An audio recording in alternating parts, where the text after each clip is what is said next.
भाजप आणि पालकमंत्र्यांच्या दलाल आम्हाला नको, काँग्रेस नेत्यांनी केली आमची फसवणूक.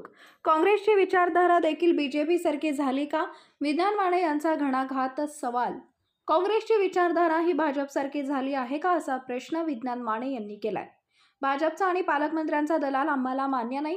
वनखंडेंच्या उमेदवाराला आमचा विरोध आहे. तर 15 वर्षात बौद्ध आणि मातंग समाजाचा उमेदवार का देत नाही?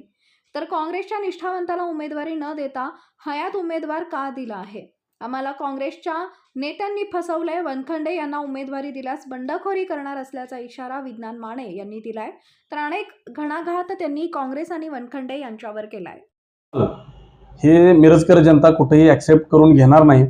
काल ज्या गोष्टी झाल्या आपल्याला माहिती आहे की जी लोक संविधान विरोधी आहेत, जी लोक मायनॉरिटी विरोधात आहेत, जी लोक मुस्लिम विरोधी आहे, ज्यांचा मूळ पाया जो आहे हा बीजेपी आणि RSS मध्ये आहे, त्या लोकांना आज काल पक्षप्रवेश काँग्रेसमध्ये झाला. ज्या काँग्रेसची विचारधारा ही फुले शाहू आंबेडकरांची आहे, त्या विचारधारेला कुठंतरी काल एक काळीमा फासण्याचा विचार तिथं गेलाय. कारण की ज्या 15 वर्षामध्ये गेल्या, ज्यांच्या जीवावर ज्या गोष्टींच्या कलाकृतीमुळे सुरेश खाडे हे निवडून आले, त्यांचेच गुरु म्हटलं तर वावगं ठरणार नाही. हेच वनखंडे सर जी की गुरु आहेत. ज्या गोष्टी मुस्लिम समाजामध्ये तेढ आला, काही भानगडी झाले, काही दंगलीचा प्रकार झाला, हे कुठंतरी त्या जीवावरती ह्या गोष्टी झाल्या, ते निवडून आले.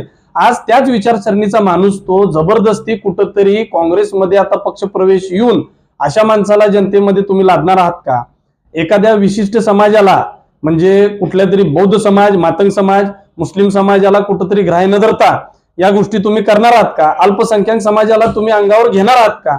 काँग्रेसची सुद्धा विचार आता बीजेपी सारखे कुठंतरी दावणीला बांधलेले आहेत का? अशा आम्हाला शंका तिथं निर्माण होते. ज्या काँग्रेसच्या नेत्यांनी म्हणले की आमच्या रक्तामध्ये काँग्रेस आहे, त्या नेत्यांना काँग्रेसच्या विचारधारेतला एखादा रक्तातला काँग्रेस असलेला उमेदवार मिळाला नाही का? हयात उमेदवारांची काय गरज होती? गेल्या 3 वेळा आपण बघितलं मॅच फिक्सिंग कुठल्या ना कुठल्या तर कारणामुळे झालेलीच आहे. तर ही चौथ्यांदा परत मॅच फिक्सिंग आहे का काय? हा मिरजकर जनतेचा आता थेट आरोप काँग्रेसच्या वरिष्ठ नेत्यांवरती होत आहे. काल आपण सगळ्या गोष्टी बघितलं की अशा पद्धतीने झाल्या आणि ज्या व्यक्तीच्या व्यवसाय सुद्धा आज पालकमंत्र्यांच्या संलग्न त्यांचा व्यवसाय आहेत, त्यांचे एकमेकाची पिलावळ त्यांना माहिती आहेत, शक्यपंजे माहिती आहेत, अशा माणसाला देऊन परत एकदा तुम्ही बाय देण्याचा स्वरूप तुम्ही केलेला आहे का?